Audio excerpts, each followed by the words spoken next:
GameRanks presents the 10 best free iOS and Android games from January 2016. Sometimes you need a break from the hardcore stuff, and it's nice to pop into mobile. So here's some freebie games that we can totally recommend, starting off with number 10.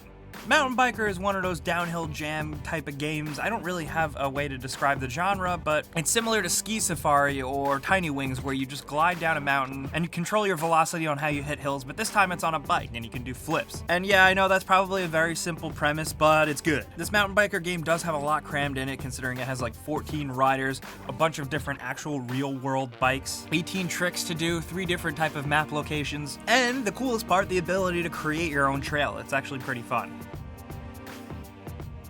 And at number 9, we have Rocket Ski Racing. This free game comes with 24 races that you gotta blast your way through and try and beat your high score. It's a simple premise, but I really like the way it looks, and it's pretty fast. You need some good reaction times. It's really basic, but it's a lot of fun, and it comes with 6 tracks, 24 different actual races, 2 different modes, and you can play with a digital joystick or tilt. I definitely recommend tilt because it's actually calibrated pretty well and makes it kind of fun. And at number 8, we have Loot and Legends. We've mentioned this game before, and it's free to play, and it's pretty cool. This game is a spin-off and inspired by the PC game Card Hunter, and is very much Dungeons & Dragons tabletop gaming inspired. Even down to the look, it looks like you're playing on a board with actual game pieces. That being said, though, this game actually has some personality to it. There's some funny dialogue and just presentation elements that just make it kind of chuckle-worthy instead of just rolling generic dice and just playing with generic orcs. There's pizza references, and any game that has a pizza reference is worth playing in my book, especially since this is a freebie game. That being said, I would avoid some of the microtransactions. They don't seem very balanced or fair.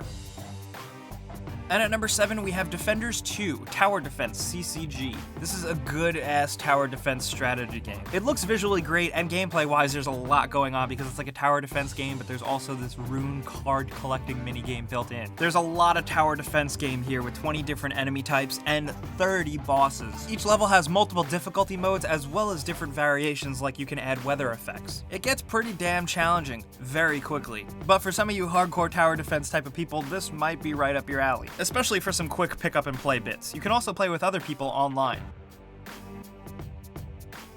And at number 6, we have Age of Wushu Dynasty, this top-down RPG with a very different style you don't see in games very often, especially mobile games. This is actually the follow-up to the PC MMO Age of Wushu, and I can say maybe if you've been playing the new Blade and Soul, this type of game might be up your alley. It's kind of like a Chinese Ming Dynasty version of Diablo, and that is not a problem. There's lots of kung fu blocking and hack and slashing, and it's pretty badass. There's a lot of stuff here with different schools of martial arts to choose from, a bunch of different loot and weapons, and the ability to do PvP guild raids. This is a surprisingly deep game that's pretty cool. It is a little buggy, and sometimes the multiplayer just feels totally unbalanced, but since it is so unique and it's a decent top-down RPG, we're gonna recommend it to you guys.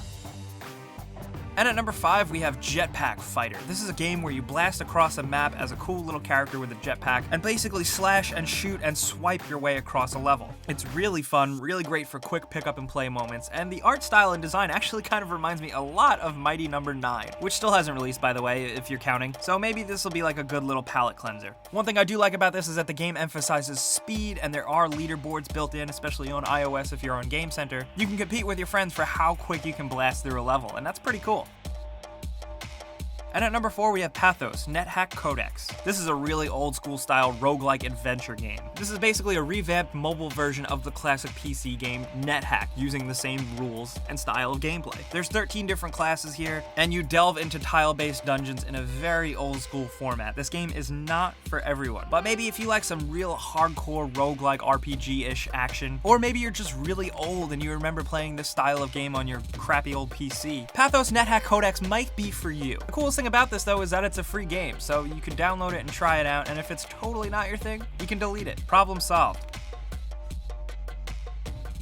At number 3, we have Sky Chasers. Sky Chasers has a really cool premise where you're just a kid in a cardboard box that flies around. This is a very old school, fun-loving, childlike style platformer-ish game that just has this charm that I can't get away from. I sat down to play this game for a few minutes and then I ended up sucking an hour into it immediately and not even realizing time went by. It's got great pixel art, great music, and it's just good platforming style fun, and it gets pretty challenging. There is some in-app purchase stuff that you can ignore. Sometimes it's a little pushy, so I'm just warning you. But it's worth pushing through to just enjoy this fantastic, quirky little game.